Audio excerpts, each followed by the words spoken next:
Hey guys, we're back again with another Grixis Delver deck tech slash gameplay video. We had a pretty good matchup last night in the mirror, so figured I might as well talk about the deck a little bit, then start off game one. So first off, main creature base hasn't changed much, just 4-2-2-4-4, probably yeah 4-2-4-2-2. Two Gulligan's command, that's changed. The only thing that's really changed with the deck is the counter magic package and the addition of Terminate.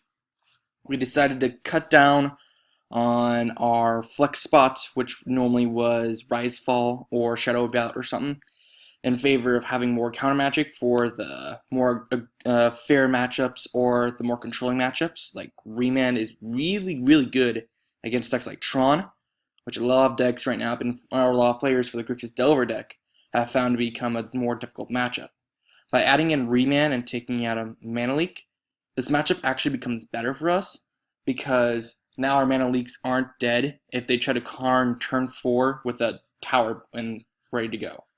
So, by having that, we are prepared for that kind of thing.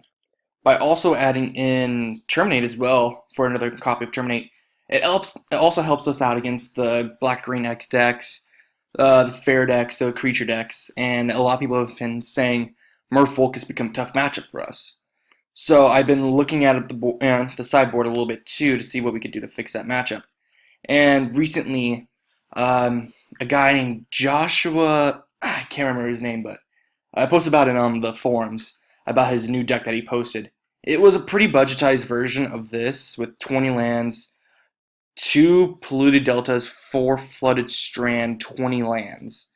So I don't think it was very like fleshed out. It was very budgetized. And but the part I loved the most was the sideboard. How he had 3 Dispel, Rakdos Charm, Ashiok. He had Anger the Gods, which we switch out for Radiant Flames. But the ability that his deck that I found was that his deck is a lot better at switching gears, games 2 and 3, and become like a control deck. Which, for the matchups like Merfolk, Elves, Burn, anything like that, Affinity, we need to become the control deck. Now, we're trying out Radiant Flames here because, unlike Anger the Gods, Radiant Flames has the capacity of killing creatures for 3 toughness, just like Anger the Gods, but it doesn't exile. Now, people are like, wait, isn't exile better? Not for our deck in particular, because since we're running Kolaghan's command, we want to return our creatures from our graveyard to our hand because we are an aggressive deck. If we need to switch into the control role, exiling our own creatures like Young Pyromancer or Delver's Secrets is not the way for us to go.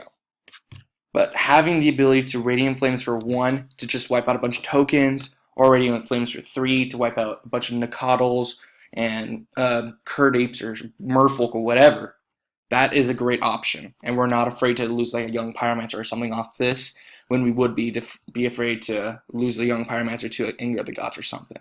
And also, it's a lot easier for our deck to hit 3 colors turn 3 than it is to hit double red and another color on turn 3. And then also we're adding back Static Caster is just another way to push through more damage and pick off tokens better, making our control plan a little bit better.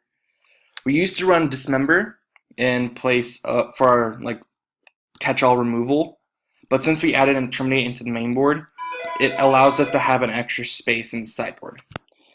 Now, a card like Rending Volley does take place of Dismember just because the Terminate is in the main board now, so we now have a total of 4 unconditional removal spells in the main board in the form of Murder's Cut and Terminate. But now with Rending Volley and available for us, it makes our Splinter 2 matchup a little bit better. It helps us against Merfolk and Blue-White Control. Those 2 decks have been popping up a lot more recently. So being prepared for those matchups and just killing Restoration Angels or Ojutai or whatever for 1 mana unconditional is a really good call. And by being able to add in that spot, we can bring in Rakdos Charm as more hate for Affinity, for decks like Twin, and to be able to hate out, bring in more hate for decks that have been popping up like the Lantern Control deck.